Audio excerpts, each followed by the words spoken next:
eu mesma que darei aula. Eu sou Roseni, sou anestesista, sou intensivista, trabalho no Hospital das Clínicas e no Einstein. Faço meu pós-doutorado em trauma e agradeço à comissão científica por estar aqui. E me deram uma aula, acho que mais ou menos filosófica, né, que é o papel do anestesista no centro de trauma. Confesso que eu quebrei a cabeça um pouco. Se puder colocar aí, eu agradeço. Quebrei a cabeça um pouco para pensar o que é que exatamente eu deveria falar com relação ao papel do anestesista no centro de trauma. Vocês têm um laser... Ah, está aqui. Então, vamos lá. Algumas pessoas sempre falam para mim, Roseni, você está numa situação muito confortável, porque você está no HC, está no Einstein, você tem tudo. Então, é fácil para você ficar palestrando aí, falando faz isso, faz aquilo. Eu falei, olha, não é bem assim. No Einstein é ok, que é um hospital privado, mas no público não é assim. Quando eu assumi lá o pronto-socorro, por exemplo, há 3, 4 anos atrás, não tinha crime precipitado para meus doentes. Eu me meti lá no comitê de transfusão, comecei a brigar com os hematos, olha, eu quero esse negócio lá no centro cirúrgico. E aí a gente colocou. Não tinha fibrinogênio no meu hospital. E eu fui lá, vamos colocar, vamos padronizar. Não tinha essa riqueza de manta térmica, colchão térmico para todo mundo. E a gente foi lá, brigou e colocou. Então, assim, sair da zona de conforto é importante, antes de tudo, mesmo no sistema público, e principalmente no sistema público, que as coisas não vêm de forma tão fácil. Opa, vou ter que passar aqui. Eu vou ter que ficar aqui, não tem problema. Então, vamos lá, senhores. A gente vai falar um pouquinho de anestesista no centro de trauma. Eu não tenho conflito de interesse com relação ao tema. E é impressionante como no ATLS, né, em todos os guidelines de trauma, não tem nós, os anestesistas. Ou seja, parece que o doente é operado, ponto, e ninguém faz anestesia nos doentes. Né? E onde é que entra o anestesista? O ano passado, eu conversando com alguns cirurgiões, colegas na Europa, descobri que lá agora começou o primeiro ATLS para os anestesistas. Não é bem o nome ATLS, é DTS, enfim, esqueci a sigla. Que, enfim, a gente está conversando para ver se a gente traz para o Brasil. E aí, quando você fala disso, né, de anestesista do trauma, parece que a gente é um estranho no ninho. E já tem um monte de trabalho mostrando que anestesistas que trabalham só com trauma, ou seja, como um time, leva melhores desfechos do doente, que o Felipe Pin tanto falou aqui de desfecho, ou seja, melhores resultados desses pacientes no pós-operatório. Na evolução deles. E aí é onde a gente entra, né? A gente entra com toda a nossa expertise, principalmente pensando e cuidando daquilo que o cirurgião não dá bola. E como que a gente faz isso, Roseni, num paciente com tanta coisa que a gente não conhece, que ele vem da rua, que às vezes com múltiplas lesões? Não tem jeito, é fazer no checklist, porque ninguém trabalha com iPad online, né, com checklist na cabeça o tempo inteiro. Então, você tem que ter esses checklists no seu centro cirúrgico, no seu protocolo, como protocolo de serviço, para você não tentar minimizar a chance de não só deixar de passar lesões, mas principalmente o que eu posso fazer de diferente. Então, algumas estratégias na anestesia a gente tem que tomar. Quando o doente chega a pensar em fazer anestesia, analgesia, medidas de neuroproteção, suporte ventilatório protetor, suporte hemodinâmico, uma boa reposição volêmica, medidas de neuroproteção, transfusão, coagulação, temperatura, controle metabólico. Aí você fala, ai, que preguiça. Quanta coisa, né? Quanta coisa que a gente tem que pensar. A gente vai tentar destrinchar alguma dessas coisas. Bem, em relação à anestesia, é muito comum, isso me preocupa muito, porque eu vejo isso, às vezes, ainda no HC, embora seja resquícios de um passado, quando o doente chega muito grave, muito chocado, às vezes você vê lá o residente vai fazer anestesia, ele dá gotas de fentanil para o doente, com gotas de midazolam, de qualquer outro hipnótico, e no relaxante ele pesa a mão, porque, afinal de contas, o doente não pode sair andando, né? E o que a gente vê o impacto disso? O impacto disso você está tentando manter pressão arterial às custas de dor, de estresse simpático, de estresse catecolinérgico, e isso tem um preço. O preço é você fazer com que essa pressão suba às custas de dor, e a suprarrenal desse doente vai liberar toda a reserva de catecolamina dele para manter aquela pressão arterial. Qual o impacto disso? Passado algumas horas, esse doente entra na curva do choque refratário. E aí isso tem um preço, porque você às vezes procura a causa do choque do doente e não acha. Você já repôs volemia, o cirurgião já operou, já não está sangrando, não tem tamponamento, não tem pneumotórax, você já fez todo o screening do doente e ele está chocado. Aí você joga a culpa no quê? Na inflamação. A culpa da inflamação, essa tal de inflamação que ninguém pega, ninguém vê, mas todo mundo sabe que ela existe. Obviamente que a inflamação no contexto do trauma ela é multifatorial. A gente não pode jogar a culpa só na anestesia. Mas uma anestesia mal feita, sobretudo aquela anestesia que você não cuida direito do doente, traz o impacto também de inflamação de forma com hipotensão refratária. E como que eu posso fazer isso? Anestesiando direito. fazendo aquilo que a gente foi treinado para fazer. Hipnótico em quantidades adequadas, opioide em quantidade adequada e relaxante muscular. Ah, Rosine, mas o doente está chocado. Ok, você faz aos poucos e restaura a hemodinâmica de outra forma. Volume, transfusão, droga vasoativa. Porque a culpa de ele estar chocado não é sua. E isso a gente tem que ter em mente porque você trabalhar com outcome de curto prazo, elevação de pressão arterial por conta de dor, é praticamente uma conduta do passado. Eu fico brincando com os residentes do HC. Minha avó fazia anestesia assim. Hoje a gente não pode mais pensar desse jeito, porque a gente sabe que a resposta neuroendócrina metabólica do estresse de fato, ela está presente no ato perioperatório. E isso vai levar consequências imediatas e tardias para o nosso doente. A gente tem que lembrar que hoje, cada vez mais, a gente está fazendo ventilação protetora para todos os doentes.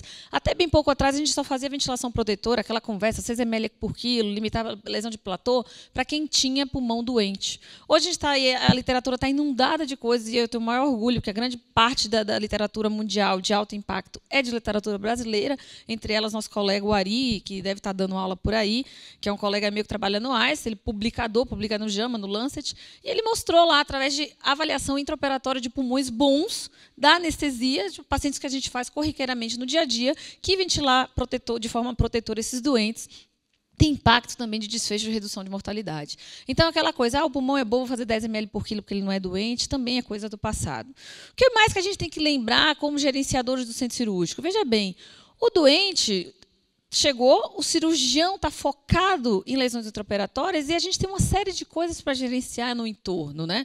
Não só no doente, mas também o que vem de recursos para esse doente. E quanto mais recursos eu agregar para esse doente, teoricamente, meu doente vai melhor.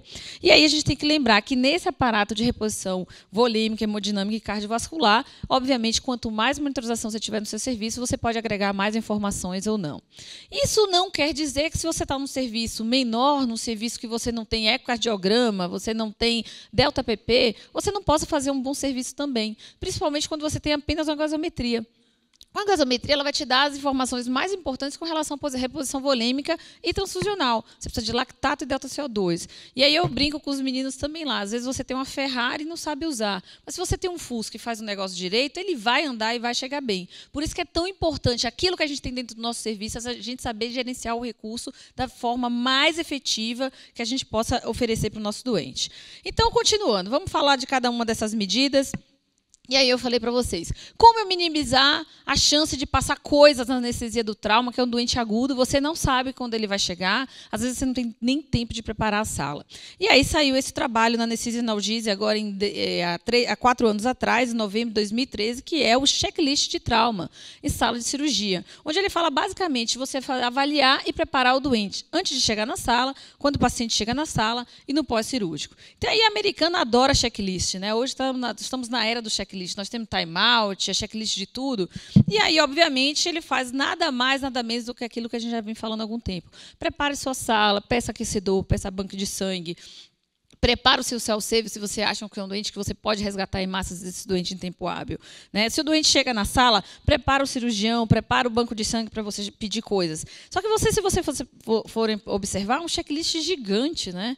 É muita informação. Ele não tem feasibility, ele não tem, não dá tempo você ficar olhando aquilo tudo. E aí a gente brinca lá no HC que agora a gente tem um Brazilian Checklist, que ele é mais conciso, mais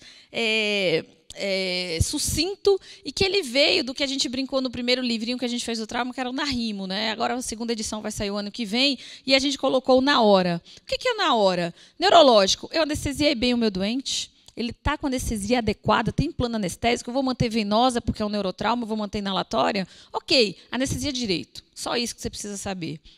E a minha via aérea? Minha via aérea está pérvia? Realmente o tubo está ventilando? Você passou uma sonda de aspiração e tem certeza que ali dentro não tem um fio guia? Não tem um dente? Não tem resto de comida? Então, checa a ventilação desse doente. E o respiratório? Será que o pulmão está expandindo bilateral? Não se contente com o dreno. Às vezes o dreno lá dentro do doente está pinçado. Porque na manipulação, tomografia, sala de cirurgia, passa para lá, passa para cá, o doente tem um pneumo hipertensivo. Então, sempre checar o dreno. O dreno só vale se estiver oscilando e ou borbulhando. Senão, você pode ter um choque obstrutivo e você ficar lá pensando, está sangrando, está sangrando, está sangrando. E, na verdade, você tem um choque obstrutivo por alteração de dinâmica do doente no andar do centro cirúrgico. E a reposição volêmica? Aí a gente fala que o H é a hora da gente repor volemia. A gente repõe volemia, você checa os acessos, avalia a necessidade de acesso central, avalia a necessidade de transfusão, baseado em scores ou não, como o Felipe Pinha acabou de falar. E aqui a gente também sempre checa, na medida do possível, se há possibilidade de tamponamento. Ah, Roseni, agora você complicou. Não tem eco no meu hospital. Ok, você vai atrás de sinais clínicos de tamponamento. Uma gasovenosa central, por exemplo, pode te ajudar. Uma gasovenosa central persistentemente baixa, né, num doente chocado, você tem que ir atrás e pensar, puxa, será que não tem um tamponamento aqui com um mecanismo de trauma de acordo? Um doente que tomou um trauma de tórax, por exemplo, você tem que pensar, você tem a obrigação de pensar. Ah, mas eu não tenho um eco, fala com o cirurgião. Meu, pode ter um tamponamento aqui, faz um Marfan e exclui a possibilidade. Isso não é nenhum demérito você conversar com um colega da cirurgia e ele fazer uma janelinha de Marfan, excluir a possibilidade de ter tamponamento no paciente com alto grau de suspeição. E aí a gente colocou no outros. No outros é checar todos os dispositivos que eu posso colocar a mais ou que eu devo tirar. Seria o in e o out. O que é que eu posso acrescentar nesse doente? Eu posso pôr seu save, eu posso colocar uma manta térmica, eu posso colocar um colchão térmico. E o out? Tudo aquilo que passou da sala de emergência. Ah, esse doente aqui tem lente de contato. Eu vou checar. Olha, passou um anel aqui, tem um piercing no umbigo. Vamos tirar. Então, o O é a hora que você olha os dispositivos e é a hora que a gente colhe o beta-HCG. Por quê? Porque, às vezes, na correria da sala de emergência, o cirurgião não pede o beta-HCG. E se é mulher jovem, idade fértil, a gente tem que lembrar que, às vezes, isso aqui vai levar o doente a sepsis lá na UTI, porque quando vem a barrigudinha, né, é fácil, todo mundo sabe que está grávida. Mas, às vezes, nem a própria paciente sabe que ela está grávida. Então, manda lá um teste de beta-HCG, você não vai fazer nada com essa informação, mas a UTI vai, o cirurgião vai, e talvez a equipe da obstetrícia também vá. No renal, no R, a gente deixou para renal, que é pensar depois que passa aquela calmaria, aquela agonia que está na calmaria, você pensa, nossa, será que dá para fazer medida de proteção de rabdomiólise para esse doente? É um doente que teve lesão muscular importante, uma fratura de fêmur importante, que ele vai subir CPK. E lembra que a primeira medida não vem alta. Normalmente só vem a segunda medida em diante que vem alta, que dá tempo do doente fazer o washout, né? Você reanimou, caiu a porcaiada inteira na corrente sanguínea, que ele sobe. Então, às vezes, a primeira CPK que você colhe na sala está 3.000, você não emociona. Colhe a segunda, já está 10.000. Só que todos os trabalhos mostram que se você quer ter melhora de função renal com rabdomiólise, o melhor impacto são nas primeiras horas. Então, você não pode deixar de perder esse time de proteger o rim do doente. E, por último, a gente deixa para os antibióticos, né, que é o A. Lembrar que fazer a profilaxia antibiótica é importante, porque, como o Felipe Pinho mostrou, o terceiro pico de mortalidade do trauma está muito relacionado com sepsis, disfunção múltipla de órgãos e afecção do sistema nervoso central. E aí a gente vai parar um pouquinho para falar disso, que é os pacientes com TCE. Nos melhores centros do mundo, a mortalidade de trauma de crânio ainda é relativamente elevada, que é 20%. Haja vista que a gente tem o Brain Trauma Foundation saindo a cada 4 anos, saiu a última revisão final do ano passado. E lembrar que, assim, que a magnitude da lesão primária, que é o doente bater a cabeça, o doente caiu da árvore, o doente bateu a cabeça na marginal, a gente não tem como interferir. O que interferir são as campanhas de prevenção. Mas a gente tem como interferir no second hit, que é a segunda onda de lesão, que é toda aquela lesão que vem do edema cerebral. Aquilo que, quando o doente chega, por conta da lesão primária, ele evolui com edema, principalmente os 3 tipos de edema, citotóxico, hidrostático e vasogênico, e é aí que nós, anestesiologistas, agimos. E principalmente porque é nas primeiras horas que a gente consegue fazer maior impacto no doente. E como? Como que a gente faz isso? Nunca medidas tão baratas foram tão efetivas. E o que mais me entristece é quando a anestesista esquece. Eu fico louca quando eu entro na sala dos residentes e eu pergunto, quanto é o sódio do doente? 140. Eu quero matar o moleque. Falando, não, todo dia a gente fala essa reza. Neurotrauma, o doente tem que estar com sódio alto, em torno de 150. Para quê? Para diminuir o edema citotóxico. E aí as outras coisas são fáceis de fazer, porque é nossa obrigação. Evitar hipoxemia, evitar hipotensão. A hipotensão é um marcador importante de aumento de mortalidade, né? Principalmente a presença de hipoxemia com hipotensão. Isso é um marcador importante de piora de prognóstico e de mortalidade. As disglicemias, desculpa que ficou escrito errado aí, as disglicemias, tanto a hipoglicemia quanto a hiperglicemia, são deletérias para o doente. A gente tem que lembrar que a gente tem que manter a glicemia desse doente normal. Quanto? 140 a 180. A gente aprendeu aí, por conta dos trabalhos anteriores, não em trauma, mas nas populações de UTI, que aquele controle restrito que a gente fazia de manter 90, 80, também é ruim para o doente. Então, neurotrauma hoje é 140 a 180. 80. E onde que eu colho a glicemia? É importante, senhores, não é do dedinho, né? Não é o destrinho do dedo. Você tem que colher na hora que você for colher uma gasometria ou qualquer coisa, do sangue, ou da artéria, ou da veia, ou da punção no braço. Por quê? Porque o doente com droga vasoativa, o doente chocado ou doente hipotérmico, ele não perfunde bem a derme. Então, aquela destro, a glicemia capilar que você viu, às vezes é de 2 horas atrás. Não reflete a verdade. Então, sempre lembrar que o principal consumo metabólico do cérebro, do neurônio, é a glicose. Então, a gente tem que manter uma glicemia adequada. Evitar a hiponatremia. E aí é engraçado que, para o neurotrauma, a hiponatremia se chama abaixo de 1,42, que num doente não neurotrauma é normal. Então, a gente tem que lembrar que nesse doente ele tem que ficar mais salgado. E como que eu faço isso? Solução hipertônica. Calcula lá ou não calcula, faça a solução, a NaCl é 20%, transforma ele em 3%. Se estiver herniando, você faz um pouco mais rápido, 0,6 ml por quilo. Se não estiver herniando, põe a solução em bomba, transforma ela em 3% e corre e faz o sódio desse doente subir. Mas o que você tem que lembrar sempre é que isso é uma medida importante para você diminuir a hipertensão intracraniana, diminuir o second hit. Evitar febre. E aí é extremamente importante. Hoje a gente não mais faz hipotermia nos doentes de neurotrauma, mas a gente faz normotermia. E controle estrito de temperatura é extremamente importante para diminuir o consumo metabólico neurológico e principalmente melhorar o prognóstico. Evitar anemia. Essa conversa a gente já teve no início da aula, para quem chegou atrasado. O Brain Trauma Foundation veio com uma novidade aí, sendo um pouco mais permissivo com relação ao valor de hemoglobina. Ele permite agora em torno de 8, né, 7 a 8. Confesso que eu, particularmente, eu ainda me sinto desconfortável de deixar em 7 a 8. Eu ainda, embora, na minha opinião, não valha de nada, mas eu ainda mantenho em torno de 9. Mas a gente vai ter que esperar novos estudos daqui a 5 anos, vendo se realmente essa mudança do Brain Trauma Foundation vai ser boa ou não.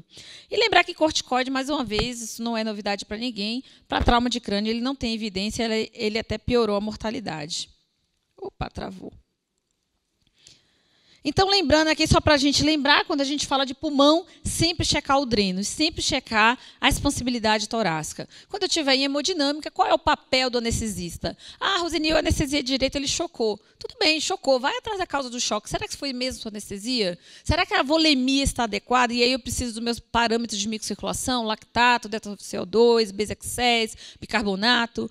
Vai excluir se não tem um choque obstrutivo junto. Às vezes, a gente, obviamente, que a hipovolemia é a principal causa de choque no trauma. Mas é muito comum o paciente do trauma ter choque sobrejuntado. Ele tem um choque hipovolêmico e um choque obstrutivo também. Às vezes ele tem um pneumotórax que não foi diagnosticado. Às vezes foi um pneumotórax no raio-x não tinha, o chamado pneumotórax oculto. E quando você colocou na ventilação mecânica, a pressão positiva começou a aumentar o pneumotórax. E aí o doente agora tem um choque obstrutivo. Então, nossa obrigação como anestesista é fazer um screen de choque, né? Excluir as causas de choque até você ter certeza que aquela hipotensão é um choque distributivo, que às vezes não tem nada a ver com sua anestesia, tem a ver com a inflamação por conta da liberação de radical livre, que é liberada por conta da hipoperfusão.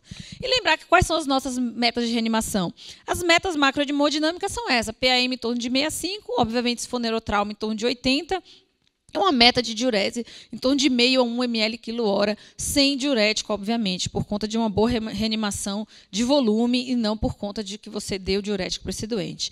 E a minha meta de microcirculação é aquilo que a gente fala para qualquer doente, trauma ou não, é pensar na microhemodinâmica do doente, é normalizar o lactato. É sabido que doentes que chegam com lactato elevado ou não clareiam lactato são os doentes que vão morrer mais, igual a sepse. Isso vale para trauma também. Então, qual é o nosso objetivo? O lactato subiu, eu vou repor no volume, vou repor na transfusão, vou diagnosticando as causas de choque. Uma vez que ele parou de subir, opa, parei de dar volume. A gente brinca lá no HC, a gente desliga o protocolo Iemanjá, né? Rainha das águas. Fecha o soro e calma, agora vamos devagar. Por quê? Porque toda vez que eu insisto em dar volume desnecessariamente, eu também estou levando o doente para o aumento da mortalidade por conta de excesso de volume. E aí é quando as pessoas falam hoje, a gente está na era de fazer restrição de volume. Não é restrição de volume, é porque há um tempo atrás a gente dava 20 litros para o doente. Hoje a gente está bem menos, mas é guiado por meta e não porque a gente faz restrição de volume. E lembrar que os seus marcadores de gasometria te ajudam muito. Se o basic excess está normalizando, não porque você deu bicarbonato, mas porque sua reanimação volêmica foi boa, significa que você está no caminho certo. Se o bicarbonato está subindo, não porque você deu bicarbonato, mas porque o doente está melhorando, está subindo naturalmente, é porque você está no caminho certo de reanimação.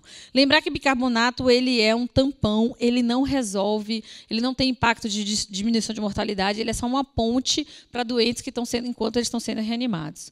E aí, os senhores, uma das coisas que a gente tem que sempre lembrar, e eu digo assim, ó, o TEP está para o clínico na sala de emergência como a síndrome de compartimento abdominal está para o anestesista. A grande maioria dos anestesistas não pensam em síndrome de compartimento abdominal. E é também uma causa de choque obstrutivo. E 60% dos doentes têm exame físico normal.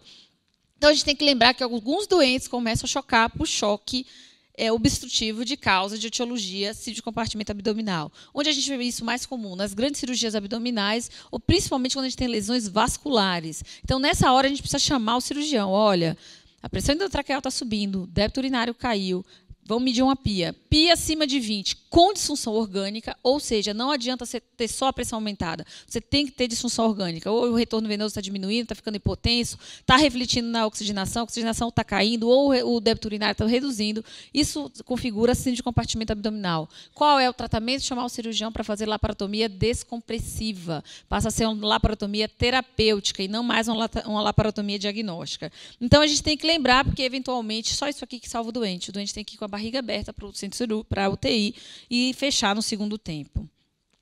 Se a gente for ver as principais causas de síndrome de compartimento abdominal, olha aqui, ó, grandes queimados, grandes traumas, paciente com ressuscitação volêmica agressiva. O que eles chamam de ressuscitação volêmica agressiva? Doentes que tomaram mais de 5 litros em 24 horas. Um trauma grave, fatalmente, a gente dá muito mais de 5 litros em 24 horas. Então, é brincadeira você achar que 5 litros é pouco no contexto de que a gente faz nos traumas extremamente graves. Ainda falando de hemodinâmica, é nesse momento que a gente resolve fazer dos nossos targets, né, de coagulação, como o Felipe Pim já falou, de reposição volêmica, de distúrbio metabólico, eu resolvo corrigir a glicemia, eu avalio se eventualmente precisa de um pouco de bicarbonato ou não. É nesse momento que eu penso sempre em hipotermia, porque eu já pensei lá no dispositivo, mas eu volto a pensar, será que a minha hipotermia está resolvendo? Ou ele simplesmente eu coloquei a manta térmica lá e não coloquei termômetro no doente? Eu tenho que checar aquilo que eu fiz. E, obviamente, sempre importante que o cirurgião tenha consciência de que o tempo cirúrgico é extremamente importante no doente grave, sobretudo no doente de trauma. E isso faz parte de um conceito maior, que é o damage control resuscitation. Antigamente, a gente falava de damage control of surgery, só o cirurgião ia lá e brilhava. Agora não, é damage control resuscitation. Por quê? Porque entra nós, anestesistas intensivistas, fazendo controle de coagulopatia precocemente, controle de hipotermia e pensando em cada um dos sistemas orgânicos do doente. Eu não posso ter uma visão só da anestesia, eu vou injetar fentanil, etomidato, aquele sim. Isso era minha avó que fazia anestesia assim. Hoje não. A droga é o que menos me importa, porque isso não tem impacto de mortalidade. Eu tenho que pensar no sistema orgânico, em cada um deles, o que é que eu vou fazer com eles para evoluir o doente. Ou seja, eu preciso ter objetivos, né, e principalmente alvos bem definidos. Então, para a gente concluir, onde é que estão as pegadinhas do malandro no trauma? Como eu já falei para vocês, grávida, quando ela vem assim é fácil, mas nem sempre ela vem barrigudinha. Às vezes nem ela sabe que ela está grávida. Então, não esqueçam de pedir beta-HCG, coloca isso no seu checklist. Segunda coisa, doente que está persistentemente com lactato aumentado, que você já repôs volume, você já tem seus marcadores de microperfusão, de volemia, melhor dizendo, melhorando, seu delta-PP encurtou, tudo te diz que você já está cheio de volume, o doente sempre está com lactato aumentado. Lembrar que nos doentes que têm história de inalação ou que vieram história de incêndio, que ele pode estar intoxicado por monóxido de carbono. E aí, como a hemoglobina se líquida com monóxido, ele chega na célula e não entrega oxigênio, a célula entra em sofrimento e anaerobiose, o lactato sobe. Então, é um diagnóstico diferencial em trauma, a gente tem que lembrar disso. Doentes que estão persistentemente com lactato aumentado, apesar da reposição volêmica, lembrar que pode haver intoxicação por monóxido de carbono. Mais uma vez, lembrar do tamponamento cardíaco, sobretudo naqueles casos que têm uma correlação com história clínica, ou seja, mecanismo de trauma extremamente ser pesquisado. E aí eu sempre falo, né, qual anestésico aplicar? O que você quiser, desde que você não choque o doente na indução. Evita propofol, porque você não conhece a volemia do doente. Normalmente, no HC, a gente mantém propofol para neurotrauma, infusão contínua para todo mundo, a gente faz venosa total para todo mundo. Mas de indução, nunca. O doente que eu não conheço a volemia, ele pode vir com hipertenso do jeito que for. Ele não vai receber propofol na indução. Ele vai receber fentanil, porque é estável, vai receber o etomidato, ou se estiver chocado, ketamina, e um relaxante muscular de sequência rápida. Então, sempre lembrar que propofol é para doente que você tem na mão, é doente eletivo, você conhece a volemia. Propofol em doente de trauma carece cuidado. Bem, senhores, a grande maioria das coisas que eu falei aqui tem no nosso livro de trauma do HC. O ano que vem sai a próxima edição, o Na Hora vai sair lá. Quem olhar nesse daí é o segundo capítulo, ainda se chama Na Rimo, mas a gente mudou para ficar mais fácil de lembrar dos nossos checklists. Aproveito para convidá-los para a nossa terceira edição do Simpósio de Trauma, que vai ser agora 27, 28 e 29 de agosto, aqui no Centro de Convenções Rebouças. Dia 27 serão os workshops de sangramento, manobras críticas. E 28 e 29 vão ter vários convidados internacionais. A gente vai fazer uma plataforma diferente esse ano de perguntas e respostas, né?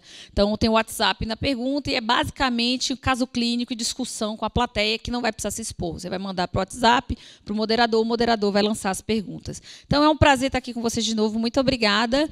E eu aproveito para convidar o Dr. Milton Gotardo, nosso anestesista lá do Hospital das Clínicas, o tio. O Gotardo, nosso anestesista, ele tem bastante experiência com o transporte aéreo e terrestre. Há 3 anos atrás, quando eu voltei da Suíça, que eu vi a ideia de colocar o anestesista na sala de trauma, junto com o cirurgião, ficou brincando lá no ninho dos cirurgiões. Ele foi um dos caras que abraçou a ideia e hoje a gente tem ótima relação, já tínhamos, né, ótima relação com o cirurgião e a gente vê como esses doentes chegam melhor no centro cirúrgico desde então. Então, Gotardo, obrigada mais uma vez. A palavra é sua.